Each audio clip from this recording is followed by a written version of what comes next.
Can you hear the music at least? I can't. I don't think you could hear it last time either, could you?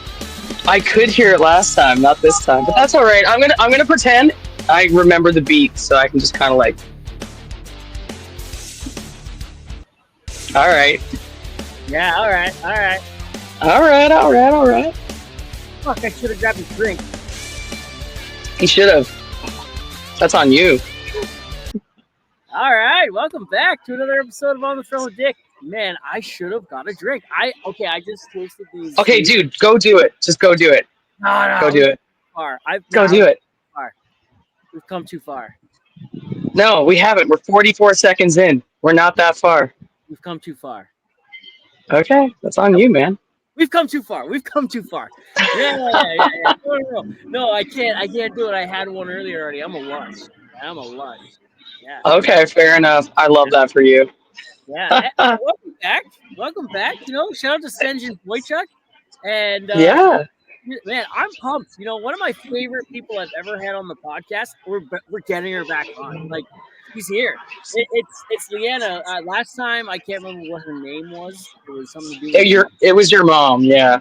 Mom. And this time I was your mom. Yeah. This time we got Night Witch. What's up? That's right. Yeah. So it's great to be back. Yeah, wasn't expecting to do the podcast, but you know, you were like, "What you doing?" I'm like, "Here I am. Let's roll. Let's ball. Let's do it." My favorite like podcasts that like go down usually go like, "Hey, what are you doing in like 20 minutes?" And you're like, "I don't know, podcast." Right? And like it was only an hour or so ago where I was like, "Hey, what are you doing tonight? Want to do a podcast?" You're like, "Fuck it, let's do it." That's literally what I said. I was like, you know what? Fuck it, let's do it. Perfect. Yeah, and I mean, I know that you've been wanting to get me back on for a while now, but you know, like things get busy for sure. The whole Night Witch thing. So I don't know if your previous viewers are aware or your current viewers are aware. So one of the many things I do in the oil field is I do technical rope rescue, high angle rescue. So in our little group of high angle rescuers, we give each other a call sign. You're not allowed to give yourself a call sign. It has to be given to you. Oh shit. Yeah, it has to be given to you. It's kind of like just a term of endearment or a nickname. So we had one guy, his nickname was Decibel, because he definitely did not have an inside voice. We have the governor, who, he kind of like takes care of everything. We had another guy, his nickname was Pharaoh, and, Gin Wolf, stuff like that. So mine ended up being Night Witch, which is what they gave to me because of like the Night Witches in Russia, if you're familiar with them. Not really. How that happened. No. Oh, okay, yeah. So in World War II, so we're going to go on a side quest here. So in World War II, there was a regiment of Russian females. It was all a female regiment. And what they would do, they were given these really shitty, like World War I biplanes. And they were given these, like, bombs and ammunition and stuff to bomb the German regiments. So what they would do is there would be like a woman on each wing holding onto a bomb, a woman flying it. They would fly really high up, and then they would cut the engine. And then they would just silently glide above the regiment, drop their bombs, kick the engine in, and fuck right off. So the Germans started calling them Hexennachten, which means night witches, because the only way you could tell that they were coming, it sounded like a broom swishing on the floor as they glided in, dropped their shit, and took off. So that ended up becoming my call sign as you just rescue. In unbeknownst to like your enemies, and you just fuck them up, or what? Pretty much, I guess. Yeah, it's just silent but deadly. That's man. Like every single time we talk, I'm like just slapped with some interesting shit. You know what I mean? Like this is why you're one of my favorite people. I'm always glad to educate. So that's why we got Night Witch going on right now. So I love that. No, I one reason why I wanted to have you back on again. I don't know if anybody listening or you probably remember. Man, my audio last time was dog shit. About 70 episodes ago, 70 weeks ago, a year and a bit ago, you were on last, right? And like, man, my audio has gotten so much better since then. It really has. Oh my God. Oh my Even god. just me being able to hear you is like I feel like we can have like a normal person conversation. It's almost like you're right here with me because yeah, it was a little beat. Yeah, my mic that I had at the time was starting to go. The cord in the back was starting to go weak, and I had to actually. I don't know if you remember seeing me hold it. I actually had to hold the cord I every now. remember that you were in Yeah, your camp room. Yeah, yeah, I yeah, remember that. yeah. Fuck. Yeah, man. So that's wild. Sad news about that camp, by the way. I heard as of October 1st, that camp is no longer going to be a thing. They're moving all the guys into Which quarantine. camp was that? It was in Fox Creek. It was just our own little camp that we had. Oh, okay, okay, okay. Fair I was enough. 7 years. I was in room room 15. Room 15 was my room for 7 years. And man, I haven't been there in a year and a bit now. Well, I understand you're back up in Fort Mac, right? Yeah, in the winters, I'm back in Fort Mac. I do the road construction thing in the summertime, and go do the Fort Mac thing in the wintertime. Yeah, man. That job was quite literally like landed in my lap last summer at the end of the road construction season. I was dreading going back to Fox Creek, and I don't blame you, my man. my boss that I have now, he messaged me and he's like, "Hey man, what are you doing?" I'm like, "On the road, getting ready to go back to Fox," and he's like, "Man, come work for me this winter." And he explained the job, he explained the money, the details, and everything. And I had one request: no night shift. And he's like, So, what were you doing for the winter job? I was running a steam unit, a steamer operator. Okay, Yeah, cool. And I know that you recently were pretty laid up. You were on like light duty too, weren't you? I was. Yeah, you can't even Fucking call love that that for you. duty. I was on fucking Oh, I'm modified. a fucking class A creeper, my man. Yeah, oh, fuck, I was pretty open about it too. So I mean, like, Oh yeah. I was on modified duties, laid up on the couch doing procedures and shit. I could tell you the fucking company procedures like the back Oh of man, my hand. you I had. probably did binders of SOPs, my man. Oh my god. Oh my god. Yo, like, Oh listen. yeah. I watched a lot of TV. I learned how to thrust with one leg. Um, Oh, it's crazy. I got to experience my family in ways that working on the road for 14 years, 13 years, I never got to And experience then kids like that. yeah, now you were finally home for like a large portion of time, and it changes your fucking perspective, man. It It really does. does. It does. It Yeah. does. I was diagnosed with borderline personality disorder just before I got injured. Love that for you. Mentally, I was So stuck. you're afraid of abandonment, my man. Hey, I was abandoned as a I'm kid. not. I'm not. Yeah. Yeah, I'm not gonna call you out in front of all these people, but yeah, okay, I see you. My Here, let's turn that up. My parents split when I was 6 years old, and my mom moved 8 hours away, and I barely ever got to see her. Right, and then my dad Wow. was never there. Right, and my dad. Oh my God, yes, abandonment. I'm a bit afraid of abandonment, dude. It's crazy. BPD, man, it's a wild ride, and like we're And if you working. feel abandoned, it'll trigger episodes actually. So like if you feel Yeah, unsafe or you feel abandonment, it will trigger those BPD episodes it actually. does. It does. So I've told this story a couple times on the podcast now. I was in Saskatoon in a hotel room there last month. And my wife and I, we kind of had a little bit of a disagreement. And she's like, "Hey, I can't talk right now. Like, give me 10 minutes, I'll call you back." And I'm like, "No, no, no, no, no. You can't leave. You cannot leave this conversation." She's like, "I like Oh, you." Right? I She know this too well, man. Oh my fucking god. spiraled. I fucking spiraled so hard. And I ended up whipping my phone at the wall, putting a dent in the wall. And then I told her, I'm like, "Hey, like, I'm telling you, we don't need to talk about the issue. We just need to talk, right? We just need Yeah. you." And then she realized, hey, his BBD. This is him having an episode, right? So she got on the phone, we talked, and I got better. And she's like, "Man, the hotel wall, huh?" And I'm like, "Okay, now picture, before I realized what this was, and before I was vocal about it, and bottling it up. Picture that Yep. that phone rattling around the walls of my brain, right? I'd whip the phone, and it would just boom, boom, boom, boom, like a ping pong Oh ball yeah. around my brain, right? And it was like that my entire life. I had no idea what that was. I just felt like I was an asshole or a prick or, not supposed to be having these kind of big emotions. Then my wife and I, we had one hell of a year, and just sitting around healing physically and Yeah. mentally, right? But And also, like, just now that you have that awareness, just yeah, like even just having that diagnosis allows you to be emotionally aware yeah, of why you're feeling the way that you're feeling and what triggers those feelings. yeah. I had no idea I had a Absolutely. lot of that shit going on, right? And it triggered a lot of emotional moments in itself, and like a lot of tears and shit, right? And like a lot of men, being a man with BPD is the stigma behind that is, let me tell you. And we talked about this last time on the podcast too. Like that just rots me. Absolutely. Yeah, no, it was. You guys are held to a different standard, and it's not fair. It's been a wild year. It's been emotionally freeing. I'll tell you that much. Like I the last couple years I've had these nasty headaches. Right. The Yeah. longer I was trying to suppress how I was feeling. Right. Just get these nasty headaches. The moment that I got that diagnosis, I started seeing videos on TikTok and Facebook and Instagram of these videos, and realizing, hey, I'm not the only one that feels that way and goes through this shit. Right. Not at all. You're not Felt alone. I felt understood. I felt connected. I felt, like free, right? And those headaches went. I haven't had a headache in forever, Like it was like, wow, man, this is crazy.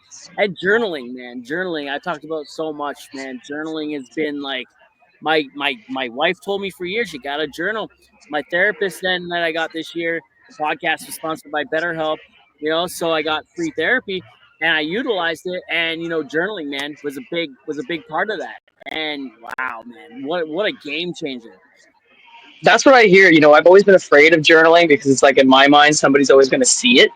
Yeah. But but that just comes from like a situation of just not being safe. Because somebody always did. Yeah, I was So I was in speaks. Ontario. Sorry, go ahead. No. Go ahead. Go ahead. I was in Ontario in May for my sister's wedding, and I got to spend. It was the first time in 4 years I'd been there, and I got to hang out with my mom for the first time in 4 years, and it would just happen to be Mother's Day, and it just made me so mad and angry, and it's crazy that I can explain what these feelings are. It made me mad. It made Do me you do you okay? I hate to interrupt, but do you use the feelings wheel? no, I don't know what the feelings wheel Because is. I just started using it because Yeah. like me feeling okay. No, wait. Finish what you're gonna say, and then we'll talk about the feelings wheel. Go ahead. So it made me confused. It made me mad. It made me sad for her. It made me sad Mm. for me. And I was just feeling all this thing. I can't talk to my mom about it, right? She can't handle that shit, right? Like that would put her in the hospital, right? But And but that's unhealed trauma on her end too, right? 100%, oh fuck, 100%. I get that. Right. Mom will We're be the down. generation that are ending that shit. Oh man, my kids aren't gonna have to heal from me. You know what I mean? Like, they're 7 and 5, almost 8 and 5. They're not gonna have to heal from us. We're healing our shit before it gets that far, right? And I love that. I absolutely love that. My wife said to Absolutely. my wife said to me, she's like, we need to heal, like, because she was going through her own shit too. She's like, we need to come together and heal. We've been together 20 years, and all we've known is this chaos of each other, right? And Yeah. we need to come together and heal, and we need to experience each other as these healed adults instead of the broken kids we were when we got together, right? And holy shit, Exactly. she had severe ADHD and anxiety. She got medicated for that. And like, I was able to have a conversation with my wife, look her in the eye, and her not leave the room to escape it. She sat there and she like firmly planted on the floor and she talked to me. I was like, whoa. And that encouraged me. Well, she encouraged me to get help. And like, I was able to have those same conversations with her. I wasn't just like bottling my shit down and getting mad. I was like, hey, this is how I'm feeling, right? And this is what's going on. Yeah. And man, I my wife and I, like, the last 8 months, our relationship has been, better than it's ever been, right? And that's crazy. That's crazy. Right? It's Yeah. amazing what communication does. Like miscommunication will kill anything, whether Oh it's a marriage, whether it's a project, whether it's a friendship, whether it's fucking anything. yeah. Miscommunication before anything else will absolutely destroy something I'm gonna so clean much it. faster. I'm gonna clean the camera on this real quick. There we go. And it's interesting that you said like so So we'll touch on this quick anyway. So last time you talked to me, I was newly married for 4 months. Now that we talk, I am newly separated for 2 months. It is what it is. I didn't make those choices. Well, I Yeah, did, but I didn't. But anyway, so that being said, he also recently got diagnosed with the same condition. And looking back on it, that fear of abandonment. So, like, if we got into an argument or something like that, if it started feeling a little too much for me, I'd be like, okay, give me like 5 minutes. I gotta go. Let me calm down, collect my thoughts, come back. Couldn't handle that. yeah, Couldn't handle it. Like, we had to keep talking, right? And it wasn't necessarily abandonment. It was just I need to clear my head. But we were coming at life from two different situations, right? yeah, So yeah. such is life. Wild, man. Um, But even like figuring your own shit out, medication. Like I started taking medication for myself. I think it was, oh my god, 7 years ago. Changes your life if you can figure out what works for you. Absolutely. Yeah, that's huge. I don't want to take medication. BPD you can't really cure with medication. It's just Not really. therapy and time, right? And learning the different types of therapy and shit. And Yeah. so yeah, there's ways there's you can take some therapy for some of the symptoms maybe, but like that's yeah. Hmm. But I don't want to get into. I don't want to get down the but whole but therapy. that goes to what we were originally saying. So the feelings wheel, and this was also a game changer. So anybody listening to this, even you yourself, it might make a difference. Is so like I have post traumatic stress disorder just because of previous jobs, previous situations. Yeah, so I mean, it was like go. It's essentially it's like when you're working with the military or people physically attack you on the job, you get a little messed up. So I just never really was able to understand and or process feelings. So now there's like this fun little feelings chart, and it starts in the middle. It's like, are you feeling angry, sad, happy, whatever, and then it goes out, and then it's like, okay, so if you're feeling sad, are you feeling depressed? Are you feeling lonely? Are you feeling whatever? And then it goes out again and it gives you a very specific feeling to what you're feeling. For those of us that just maybe don't understand feelings Yeah, or maybe just don't know how to whatever. And honestly, like at first I was like, okay, I'm like, this is dumb as hell. But it actually does make a difference so that I can literally put a name to it. It's, oh, I'm feeling abandoned. Oh, I'm feeling disgusted. Oh, I'm feeling elated, and it literally gives you like that specificness. So you can always go online, literally just look up the feelings wheel, and it will give you this. And even my buddy, a very good friend of mine, also, me and him just recently kind of reconnected. We haven't really seen or talked to each other in a few years, and he was like, "Have you heard about the feelings wheel?" And I was like, "Bitch, I totally have." It was like, so that's always a good thing for mental health as well, to just kind of identify what you're feeling so that you can address it appropriately. hell yeah, hell yeah. We're doing this podcast. I'm in the back seat of a crew truck right now, I can right? tell. I can see that. Well, I've done a lot of them like that, especially in Fort Mac. In camp and stuff like that. The Wi-Fi is not the greatest. I go sit out in the ducks. I have the, And I I have and I apologize. I'm on my balcony here in downtown Grand Prairie, so you're gonna hear some fucking loud ass trucks going by. whatever. Yeah, and the Wi-Fi thing is coming to an end because probably by the time this episode comes out, we had a guy sponsor the podcast with Starlink. So yeah, man, he got the Starlink and he's paying for the monthly fees for that. He shout out to Tracy Chabot, man. And he Chabot Resource Management, I think is it, and he's a consultant in the oil patch. So yeah. And I've been thinking about getting my own Starlink as well. Like, there's so many times I go out and I just don't have the service. Like, I can't even use like friggin' like to find an LSD or anything like that because I'm just like, oh, Yeah, this yeah. sucks. He reached out to me and he's like, "Man, I love what you're doing, talking with mental health in the trades and blue collar in the oil field." And he's like, "I'm trying to get my guys to open up more about it, but he's like, I don't know where to start." And he's like, "It's good to see guys like yourself out here talking about it and sharing, and that's a good place to start." So he's like, "Yeah, It's man, so important. yeah, oh man, it is. It is. I realized when I was getting messages from other guys saying, "Man, I listened to that episode and like it changed everything." And I, thank you for not, thank you for sharing that. Thank you for talking about it. And you know, I've had a couple like therapists on, Colton there and from Archangel Therapy and whatnot, mental health addictions and stuff like that. Yeah, man, it's been, man, since the last time you were on 70 episodes ago. Man, we've I had know. so much. Like I said, it's literally half, and so it's like I came in halfway through, and now I'm back on the other half, which is kind Yeah, of fucking cool.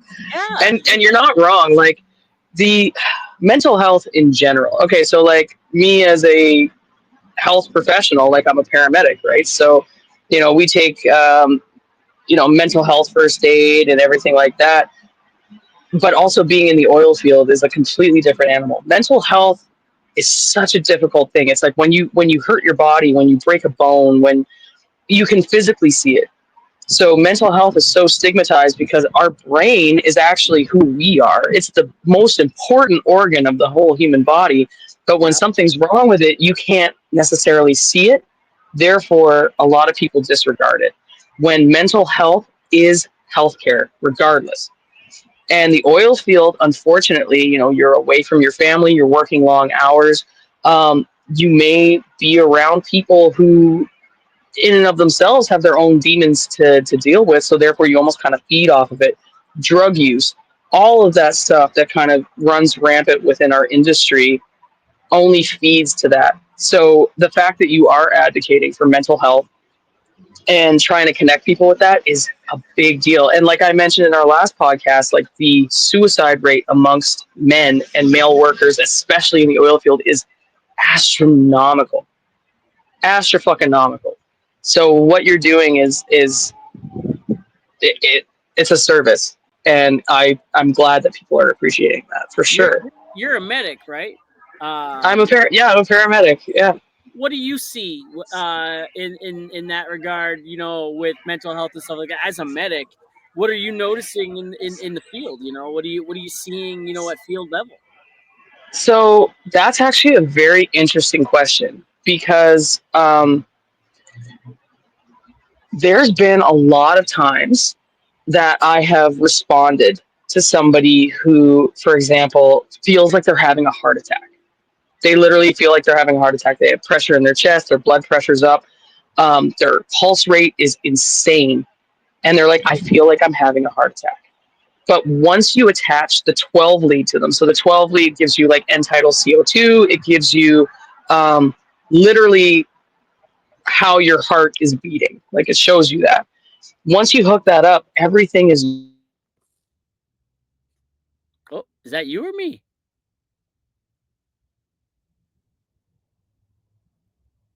Oh, I think you're on your phone. It might be you. You're getting a phone call.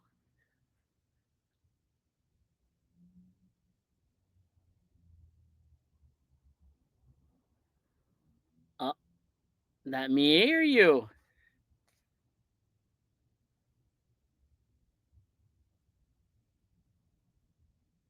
Oh, that was her. That was her. That wasn't even me, guys. Look at that. Oh, yeah, man. Yo, guys. So shout out to this is a good time. Here we go. lost each other. So we're back. Okay. So Hey. in that's an interesting question because in most and maybe like 75% of the heart attacks that I've dealt with on oil field sites, 75% of those were not actually heart attacks and were more panic attacks and anxiety related. Wow. Absolutely. Yeah. So, like, you're talking guys in their 60s, you're talking guys in their 30s, and they're like, I feel like I'm having a heart attack. So, when I'm talking to them or when I'm analyzing them, you ask them questions like, what are your symptoms? What are your allergies? What are your medications? But sometimes what we may miss is like, what's going on at home? What's going on with you? What are Yeah. you dealing with? And yeah, 75% of them are not heart attacks. The other 25% most definitely are. But yeah, I Camp do could I do see that as a medic. Sorry. well, the camp could be 25%. Well, that too. Yeah. Yeah. Actually, I have had one guy, and he thought he was having a heart attack, and it just turned out to be really wicked indigestion. So that is actually camp cooking, but That's it's very crazy. interesting. Because I'm at Yeah, that age now, right, where I got to start watching what I eat. And I don't know if I said this yet or not on the podcast, but like what I was going through last year, it came to a head on Christmas Eve, right? And my wife and I, we it came to a head, right? And we had some interesting conversations and shit. And I firmly believe that if I did not, figure my shit out and get better mentally and physically at the same time. My wife and I she probably would have just given up. That like, there's no for way sure. she did. And I Well, probably, your physical health goes hand in hand with your mental health. oh yeah, Take those walks, do yeah, that workout, whether you like to or not. It makes a big difference. That rush of endorphins, huge difference. I firmly believe that I probably would have been dead by now. Just the way I was feeling, and like if I had to go any more time feeling that way, like it would have been for sure. I would have been dead or had a serious health injury for sure, health scare incident. Absolutely.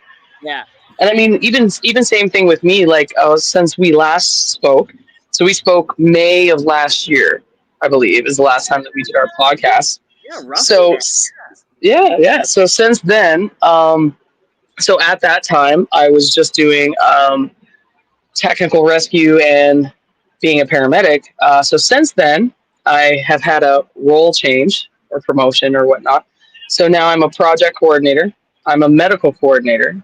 I am a technical rescue lead, field supervisor, and a medic. So the stress that kind of went along with that is very fucking real. In all generality. So like planning turnarounds and shutdowns and stuff like that kind of gets to you a bit. And yeah, I mean, like in my instance, again, like being a newly separated individual, I wouldn't necessarily put it on that. Other people made their choices, but the oil field can do a lot of things to a lot of people. Yeah. Oh fuck yeah. Yeah, if you're not ready for it, right? If you're not ready for, a lot of kids come out. That's what we talk about a lot. A lot of guys come out and they're like, "Oh, me tough, me can lift pipe." Like good for Oh you. man, You're physically tough. It's not the physicality that gets you though, right? It's like we talked. It's that's the not mental. what takes you out. Not Yeah, at man. all. Yeah, it's your mind. Your mind is more powerful than Yeah. anything. Can you Yeah. handle a 12-hour day in -40?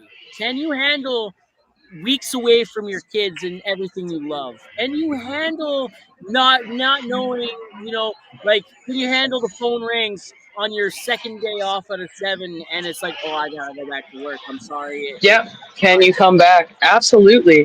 Can you handle And that? and I mean honestly, like that probably was a factor in my situation.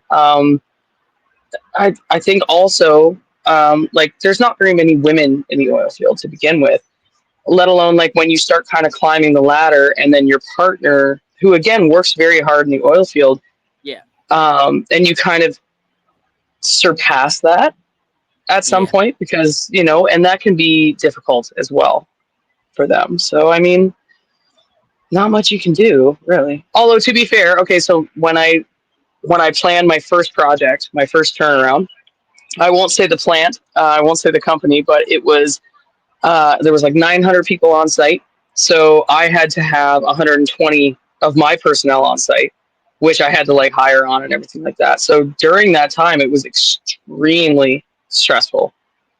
And I was just like, well, this is my first turnaround that I've ever planned. What the actual fuck? It was like being baptized by fire. Because like since then, I haven't planned a turnaround that big, but like that was a fucking wow. you know. Um, but yeah, it definitely made things difficult, I guess. One of my favorite videos that I've seen of yours recently. You don't post too many videos, but like, the one video that I saw of yours recently that I really really like is when the camera's moving around you in slow motion and you're just like, yeah, Yeah, like doing my thing. just Yeah, fucking so that just gets the endorphins going, you know? Like I was like, yeah, fuck yeah. It does, and you know, like the German dance music definitely helps that as well. Yeah. So where that was, so our company, not only do we do oil and gas, but up here in Grand Prairie, we give or donate our medical services to company events or community events. So that was actually taken at a safe grad. So all these high school students are graduating, which my graduation sucked in comparison to this, but they needed a fucking medic. So like these kids are allowed to drink because the drinking age in Alberta is 18, not 19. Yeah. And they had like a mechanical bull, they had like a paintball, laser tag kind of inflatable thing. And so they're like, yeah, we need a medic. So my company was like, off you go. I'm like, okay, I love that for me. So I'm going to start at like, 8 p.m., go till like 5 a.m. kind of thing. And yeah, most of my injuries were basically just kids drinking too much, to be fair. But the cool thing about that situation, so yeah, so they had that like 360 photo booth, and I was like, hey, can the paramedic do it? And they're like, sure. So I'm just like doing my thing. The coolest thing about it though was the kids weren't allowed to have their phones. They were allowed to bring their own alcohol, but they had to check their phone ins. So a lot of the kids that I was talking to, they're like, yeah, normally like when we go to parties and stuff, like people are just there looking at their phone, doing their thing. Here, it was so cool. It was like almost being back in high school in like the early 2000s, where like me and you were born the same year, so we remember being in high school at that time. Fuck And like yeah. nobody, there's like no camera phones, no nothing, nobody's on their phone, and they were all just like living in the moment for the first time, and it was actually kind of cool to see. So like I'm there like doing my job, but I was also kind of really appreciating the environment that they created, which was really Fuck neat. yeah. I'd get absolutely beat up right now if there were camera phones back in high school. I Mm, around in grade 12 on those fucking wheelies with shoes with wheels on the bottom. yeah. I Oh, got you were a wheelie kid? I I convinced my dad to buy me some Heelys, and I fucking rolled around the school on Heelys, man. Like, man, those were so like looking back, that they're so stupid, you know. And I mean, I to be fair, like looking back on me as well, like I was like Queen Goth.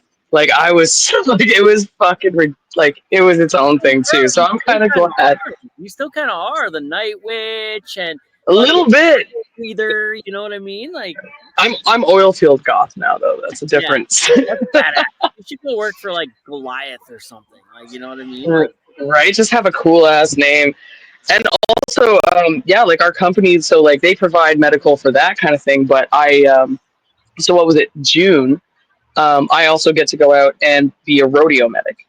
So nice. yeah, so they donate us like, donate our services and stuff, and I get to spend like weekends at these different rodeos, which is great for me as a medic because people get really fucked up at rodeos. Like Yeah, it keeps you on your toes for sure. I had to call stars yeah, like yeah. I had to call stars 4 times. They landed twice. Like Ha! it's crazy. Yeah, and You it's probably it's know who always nice.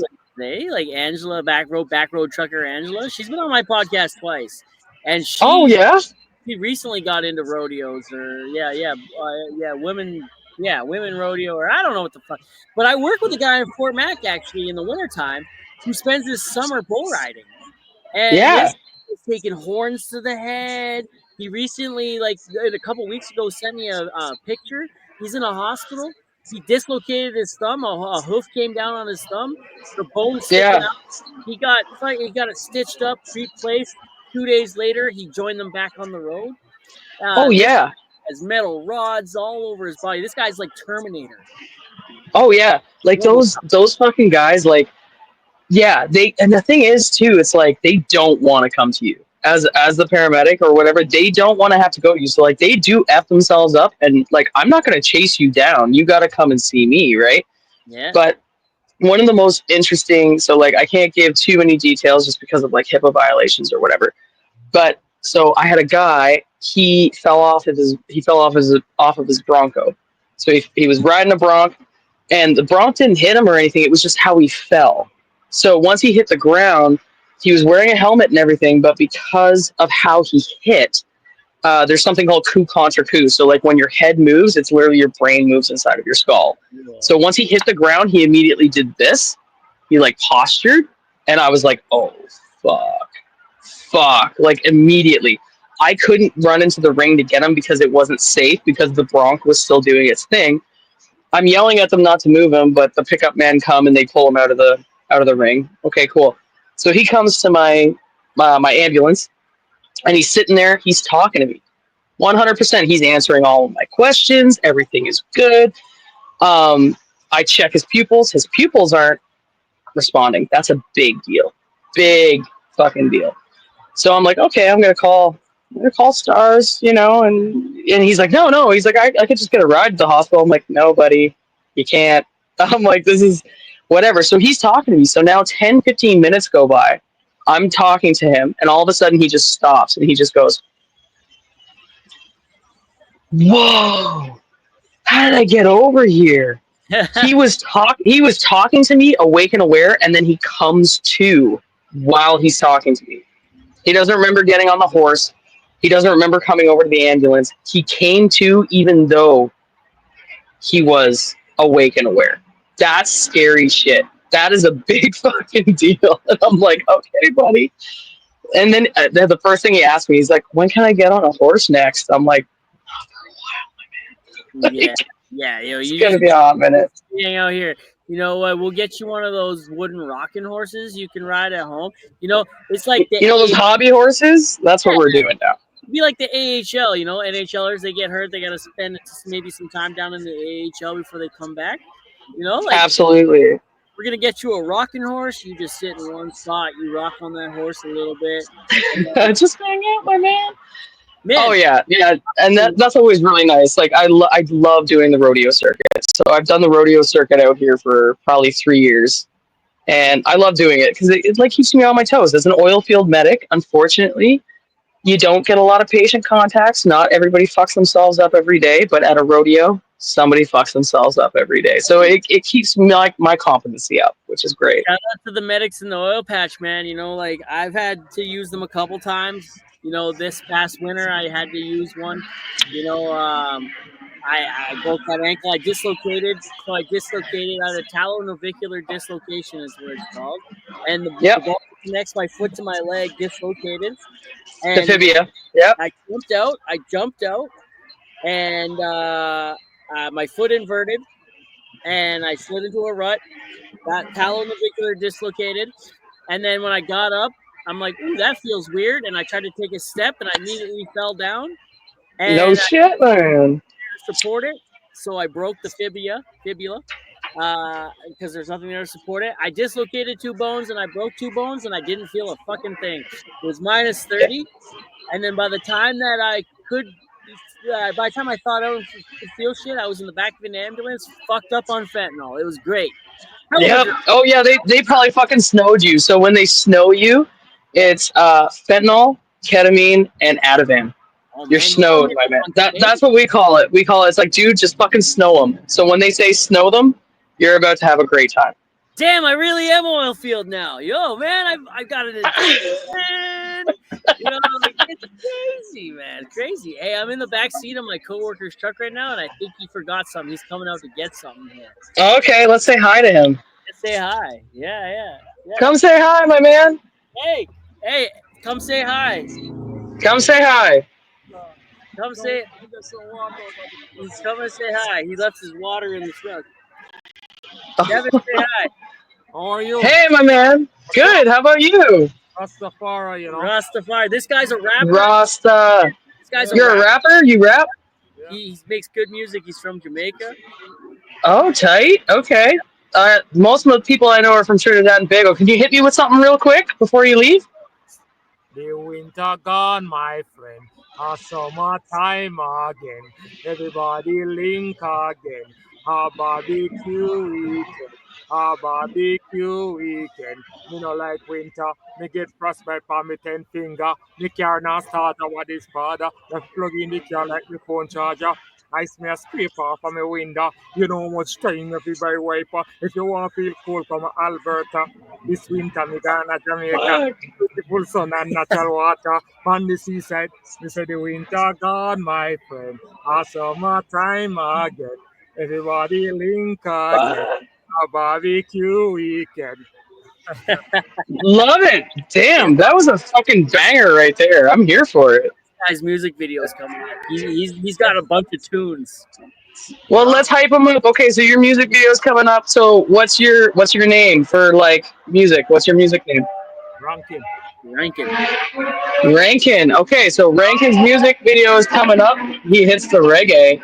Yeah, That's legit. I fucking love reggae too. So like, I'm here for it. yeah, reggae and dancehall.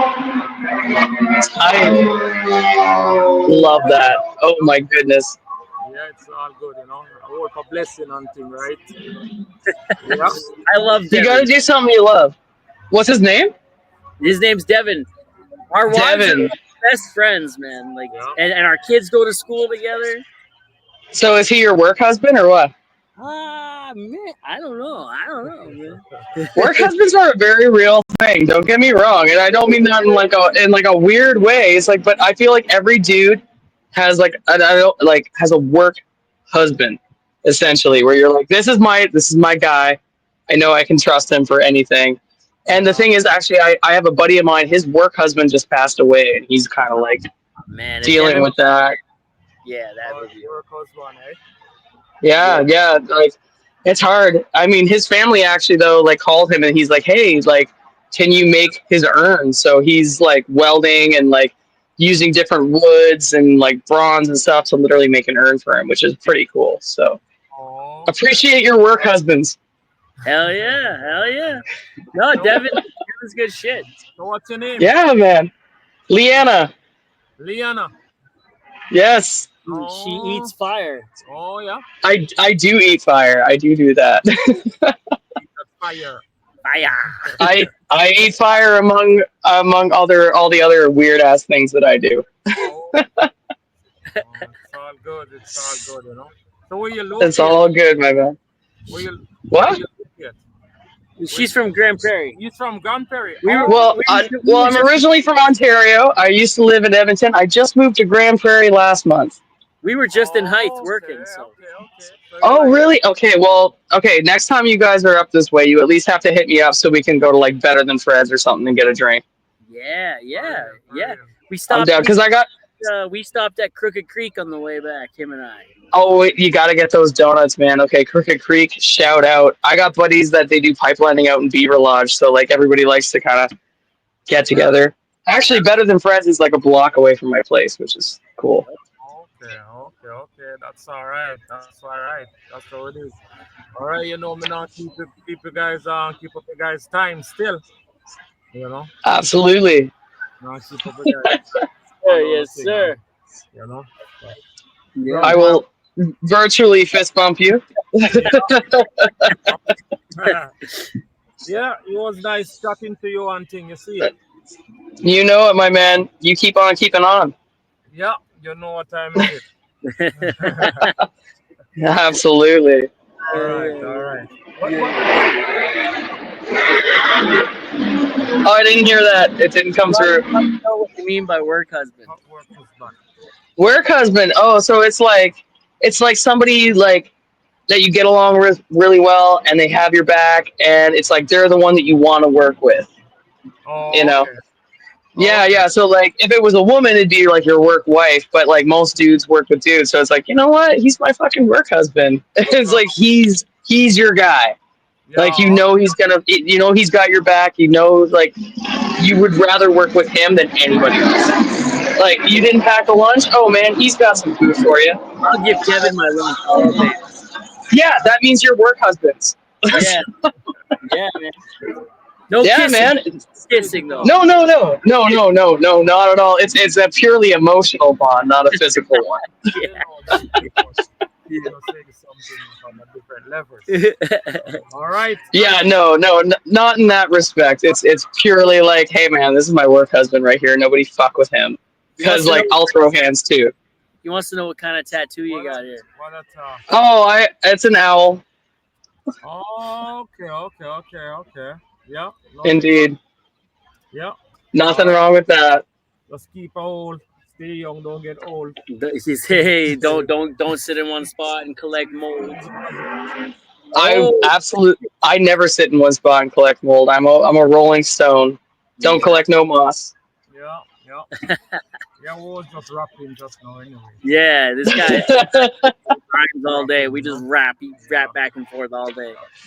Oh man, what is it? I remember when I used to live with my sister during COVID.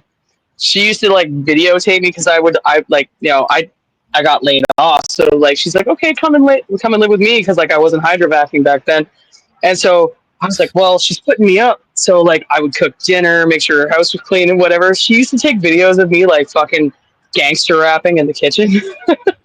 So I'd be like making like a bitchin' ass meal, and I'd just be like, hitting like some Hollywood Undead, like just some like really like nasty ass lyrics, just like going at it, and yeah, God love it. Hell yeah, hell yeah. All right, you take care. I will see you one of these days. You too, my man. All right, talk to you, Peter. Yeah, man. Yeah. Yeah. All right, man. Yeah, man. I love that guy, man. That guy is awesome. His son's actually been in the background of one of my podcasts in the early days, right? Like Okay. I did with Uncle Hack and Dougie Snakes together. He was my Yeah. road like fucking 4 years ago, and Uncle Hack, what's he fucking up to these days? Like he kind of, well, he did and didn't go off the map, but I know that he's like stirring up some oh, shit. I think But he's I mean, still that's what you do. touring. Yeah, just touring around. Yeah, actually, Uncle Hack. So the Danger Cats. I don't know if you're familiar with Tanner Bozer. I think we talked about this last time. He fought in the UFC. He's from Bonneville. Yep. Good friend of his. Yeah, don't play fucking frisbee with that guy. He will fucking smoke your ass. I think it was like 4 or 5 years ago. We were playing like glow in the dark frisbee with Tanner, and yeah, no, he fucking whips that thing like it's like a fucking deadly weapon, man. Don't play frisbee with Tanner Bozer. I got a question for you. Sure. Here, hey, so what kind of boots do you rock when you go to work? Oh, okay, okay. Let me go look. Let me go look. So when it comes to rubber steel toe boots, I like Kofras because in -50 they don't stiffen up as bad as like Baffins or Dunlop. What am I That. wearing right? What am I wearing right now? Oh, I'm wearing Hallie Hansen's. Oh Those shit. are my work boots. Oh yeah, yeah, yeah. Hallie Hansen's. I like the fact that they're light because I do a lot of climbing. So like lots of like ladder cages, towers, stuff like that. So I like a light boot. Now a buddy of mine recently recommended Red Wings just because of their like if your Red Wings fuck up, they will repair them, replace them, whatever. So I am once these ones are cooked, I am actually genuinely considering Red Wings. I do like a boot that has a good heel on it, like a square heel, just so that I can hook ladders a little bit better. Hell yeah. Hell yeah. I've been rocking my Rock Roosters lately, which is a company that reached out to me and they sponsor the podcast now. And you know what's crazy is like, They're man, called Rock Roosters. Rock Rooster. Yeah, I've been able to give back so much Okay.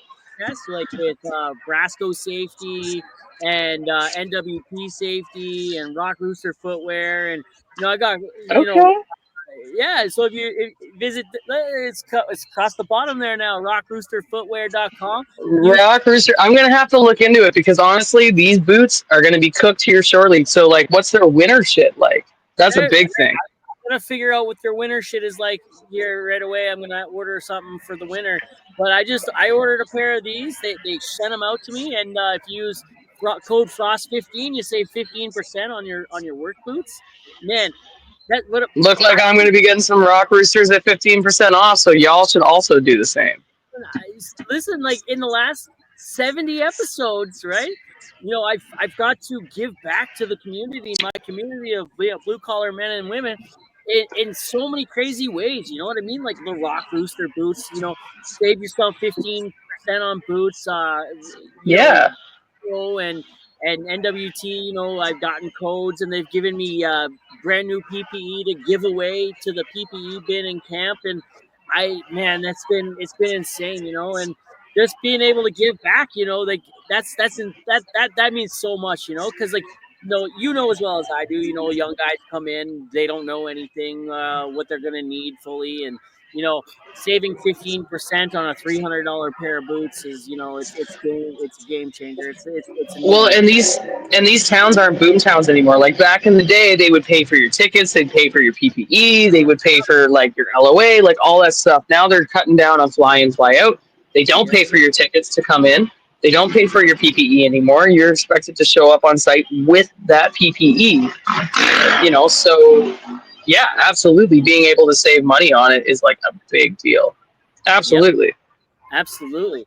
I love that. I love that so much that, Rock Rooster reached out and was like, hey, man, you want to collab? And I'm like, fuck yeah, let's do it. And these boots, man, I've had them all winter, all summer, sorry.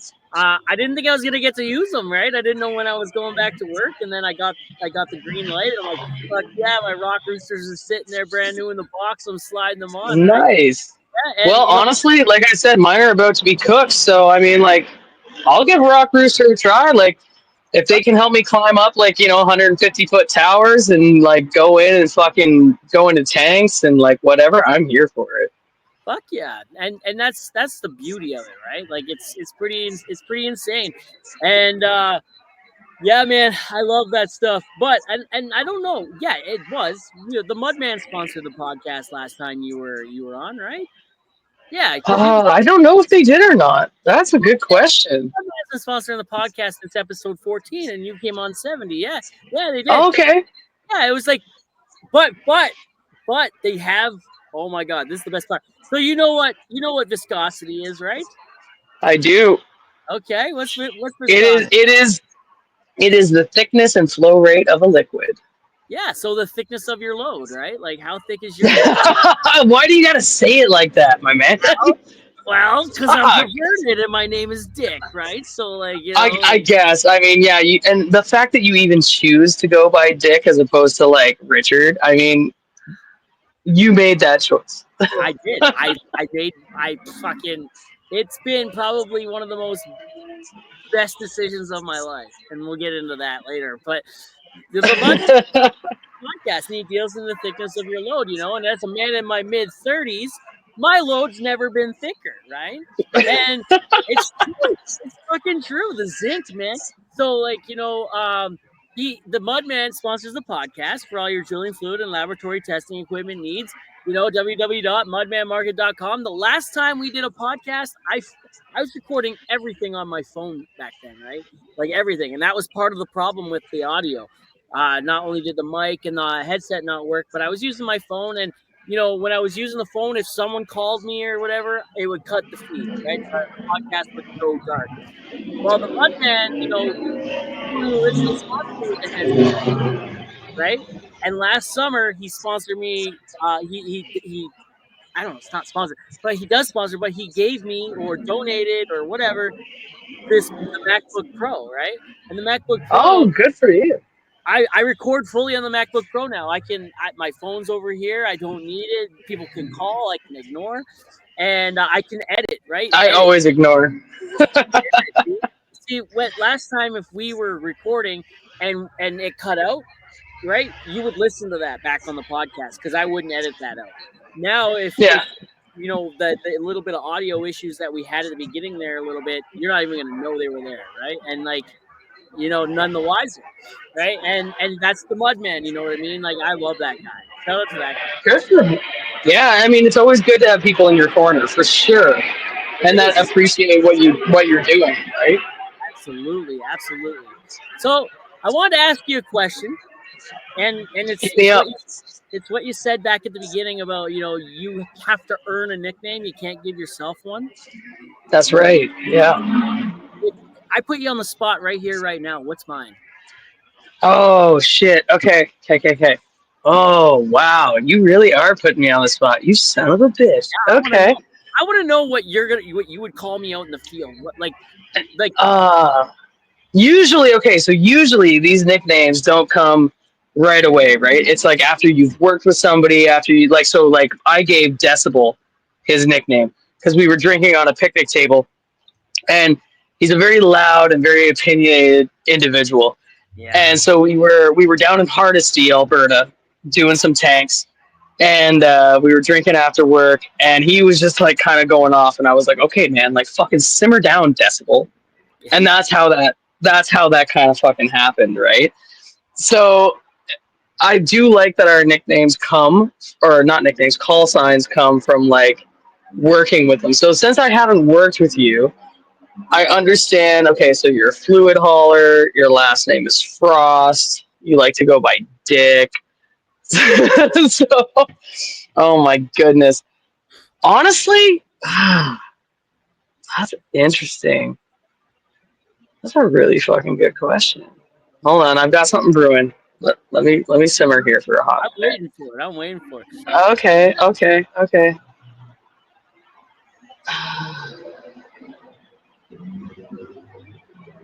Part of me wants to fucking call you Twin Cities. I don't know why. That makes like no fucking sense. Whoa. But yeah, Twin Cities. I think that would be your name. Twin Cities. All right. All right. Well, Yeah, you live in one, you work in the other. You're fucking Twin Cities. I don't know, because I was thinking like Windy City. Like I don't fucking know. I can't explain it. Speaking of the Windy City, I did drive 23 hours this in May. I was going to my Yeah. sister's wedding, and I drove 23 hours to Chicago. We went through the states, and I went and I sought out the bean just to prove to my wife that I could find the bean and flick the shit out of it. Oh, So that big shiny fucking bean. Yeah. Okay. So, I and it wouldn't even be plural. It would just be Twin City. So okay. your call sign would be Twin City. I don't know why. I can't fucking explain it. Like part of me was gonna be like, something to do with frost, something to do with cold, but no, my brain's just like, no, you fucking Twin City. Hey, like I was like, all right, I feel it. All right, there's a vibe there. Yeah, I don't know why. I fucking can't explain it, man. Twin City. That yeah. would be your fucking call sign. Yep. I have a coworker we call DeWalt Battery, or his name's DeWalt, because he eats all night and only lasts half the morning. So Yep. yeah, yeah, Or you call somebody fucking fingers because they're on a whole hand. yeah. There's that one. Yeah, that's There's a pretty lot. straight. There's a lot of good ones out there. That you ever see that guy on TikTok who sits in his backhoe and he fucking just rattles off coworkers' names. He makes the videos. Yeah, It's I very love that guy. Yeah, we follow each other. I'm trying to get him on the podcast. That'd be a good episode, I think. I hope he gets on. Like that would be pretty legit, honestly. Fuck yeah! Like I was trying to get Mike Rowe last time. I know. So how's that going? It's not. It's not Fucking going at all. fucking guy. Fucking guy. I'm gonna blow him up, man. I'm just gonna just start harassing him like every week. Send him a fucking message and be like, Mike Rowe, get your life together. So I found out that Mike Rowe has a very large appearance fee, and Oh, okay. includes a virtual one too. If you want him on the podcast, it's not as expensive, but if you want him in person, it's around $200 to $300,000, right? Fair enough. Hey man, that guy has earned the right to do that. You know what I mean? Like, Oh, absolutely. so And honestly, I'm kind of going through something similar too. So, I've been planning on breaking a Guinness Book of World Records because, like, ever since I was a kid, I wanted to be in the book, right? okay, So, as a fire performer, you've seen some of my videos and stuff like that, I watched you and do it. yeah, right. Oh, yeah, well, I did it on the last podcast too. Yeah, and So TikTok took it down for unsafe acts. So fuck them. yeah, because I was eating fire. Yeah, absolutely. So the current world record holder for the most fire wicks attached to the human body for a 10-second burn is like 30 wicks, which is like fucking nothing. Like I almost do that on a regular day. So I think I can break it with 58 actually.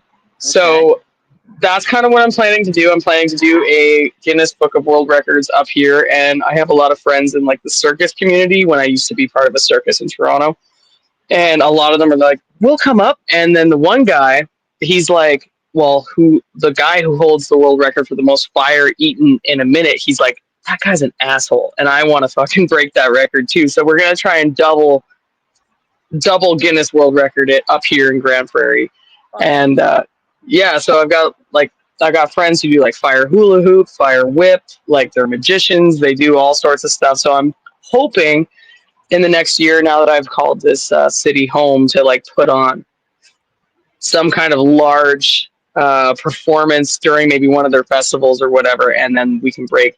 But the reason what made me think of that was because to have an actual Guinness World Record officiant show up is like 10 grand. For them to like show up, officiate it, and give you the plaque right there is like 10 grand. So you have to do the record, show them all the video proof, give them all this paperwork. Like they've approved me for the paperwork, but it's a fucking stack of paperwork. Rattle off the GoFundMe link. Let's go. Let's get this done. Oh, so I need to go. Actually, I can do it for pretty cheap. I think my GoFundMe would maybe be like a grand, maybe, Let's to get do it. stuff professional. Okay. So, all right, I'm gonna do a GoFundMe link after this. I just need $1,000 to get some stuff like welded and fabricated, maybe for a sexy outfit, because it can't be flammable. So you know what? A grand for like a sexy leather ass outfit, and we'll just do that. So as a man, I can't get away with shit like that. And that's No, you can't. No, we absolutely can't. It's very unfair on the internet. Women are like, hey, I want followers. Hey, look at my sexy outfit. I want money. Look at my sexy outfit. As a man, I do that. I'm probably like going to jail. That's not true. There's a very big gay community out there that stands firmly behind me. And I don't mean that in that way. Probably in that way if I really wanted them to. But like, hey, shout out to the gay community. You're absolutely right. Like the thirst trap situation, like as a woman, yeah. Like, I mean, you see my Instagram. Like, I'm not a thirst trap person to begin with, but I get it. Like, if you like, I mean, you want to sell your farts or your bathwater in a jar, people are gonna buy it because the world is fucked up in that rate. But also, apparently, there's like, what is it? The lonely man epidemic, right? Have you heard about that? Of course. Yeah, like that's a thing. Yeah. Yeah, the incels and stuff like that and whatnot. I mean, and also to be fair, okay, so like in my current situation, I am now single for the first time in 13 years. I haven't been single since I was 23 years old. It's not that I'm looking to date, but just it's a fucking dumpster fire out there. I'm gonna let you know right now, I'm never gonna get a dating app. Like when I first got with my soon-to-be ex-husband, like Plenty of Fish was the only thing. There wasn't like Hinge, Tinder, Bumble, fucking whatever the hell else was out there. Like it wasn't a thing. Yeah. And I know going forward, I'm so not even. Yeah, I'm not getting a dating app. I don't care. It's a tire fire out there. I heard it's a dumpster fire in the dating world, and I've been with my wife for 20 years, and I never want to. You know what? Honestly, like, do you have TikTok, right? I don't know. Download. I don't have I don't have TikTok. I don't have Snapchat. I don't have dating apps. I don't have WhatsApp. I'm kind of old school. I'm like, I got Facebook, Instagram, and that's pretty much it. I do this thing on TikTok live once in a while called Matchmaking with Dick. And, like... Okay, I didn't know that. Oh, yeah. Random people from the comment section come in, and they come in live, and they pop up in the box, and I'm like, hey, so what's your credit score? Do you like that? What do you do for work? Are you a messy eater? Are you a passionate lover? You know what I mean? Like, okay. Are you the type of man that, like, when I come, it's done, or like when I come, we keep going? Right? Okay. So, are you inviting me to do matchmaking with Dick? Is that what's happening right now? Dick, you need to get on the TikTok. You need to download TikTok. My God. Profile. I need to come on Matchmaking with Dick. It's a real hoot. We have a good time with it, and you know what? Okay, like I'll literally do it just for the entertainment factor. I'm not expecting to find my fucking soulmate or my forever home in this situation. But you know what? The entertainment factor, I'm here for it. In the 3 years that I've done that, like I don't do it often, but in the 3 years that I have done it, And the odd time that I do it, I've hooked up three couples. Three Good people have for gone you, my man. Oh on. shit. Okay. Of them are together. It's a fucking disaster. Like, trust me. Like you know what? They probably need therapy after all this. Like, hey, it still worked. And I think two of them, like one couple, actually didn't work out because she was in Alberta, he was in Saskatchewan, and the travel was just a lot, right? So I That's think fair. That's fair. had they and they were older, had they been and we all had they been a little bit closer, willing to fudge a little bit their lives on where they lived, it would have worked out. They actually really liked each other, so yeah, they were pretty Oh, heartbroken when that's it. not bad. Oh yeah, hey, I'm good at Fair this. enough. I can, Okay, okay. Well, again, I'll come on definitely for entertainment purposes, and you never know what's going to go down. oh yeah, Um, yeah, like, and kind of in my situation, you know, it's been very recent, but people are just, things weren't great when you tell close friends or family that it didn't work out, and yeah. instead of saying I'm sorry, they congratulate you. Honestly, one way or the other, like I don't like that congratulations shit because like you guys did love each other at one point, right? And it doesn't matter if Absolutely. you decided to end it or not. Like if you decide to end it, that was still a hard decision to make for you. So my decision wasn't necessarily made for me. It Let's was, but it wasn't. But at the end of the day, so it's no contact. There has been no contact, That's hard. and uh, we're on a podcast, so I'm not going to say why there's no contact.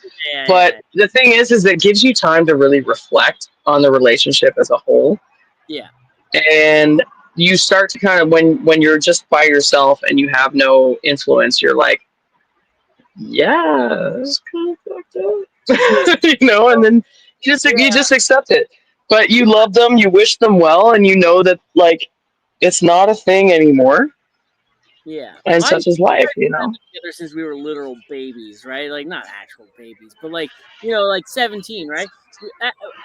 Our final little bit of the teen years and our entire adult life, right? So like, I couldn't picture ever not being with her because like that's my entire existence, really, honestly, at this point. And And that's what I thought too. I couldn't see it any other way. Like, yeah, you are my best friend. You know me better than anybody.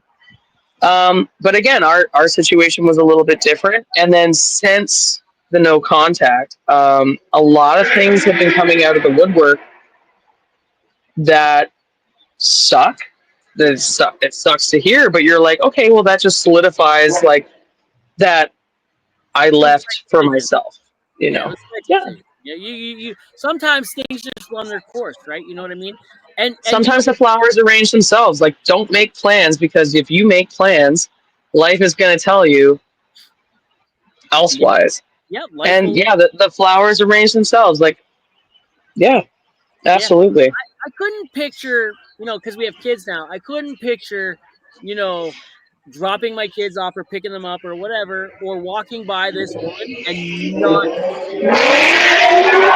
Grand Prairie, calm the fuck down. not Sorry, I knowing apologize where. for that.